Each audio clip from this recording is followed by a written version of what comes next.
Let's go to Jeff, Summit, New Jersey, the great WABC. How are you?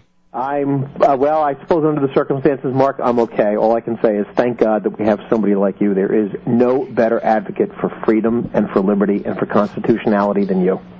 Well, you're very kind. Thank you. No, not at all, Mark. I'm in your debt, actually. But I heard Obama on the radio today, and he was talking about his family and food stamps and welfare and Medicare and Medicaid and how, there are those of us who just don't want to give back because we've taken from the system. I've got a quick anecdotal story. My dad, who was born in the 1920s, enlisted during the war, in World War II. He enlisted in the Army. And he spent about 2.5 years in France and Germany, and he took some shrapnel in the leg. He was injured. And, came out of the war and was able to then go to college under the GI Bill.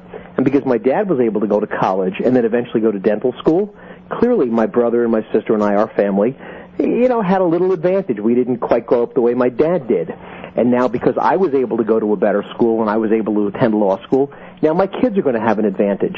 But right. According to Obama, I must owe something to everybody who can't provide for themselves because somewhere way back in my history, I'm a beneficiary of the GI Bill. But my dad made the biggest sacrifice that anyone could have possibly made. Mm-hmm. He enlisted in the Army, put himself at risk in defense of his country. So really, who owes whom? I think Obama's analysis is completely backwards.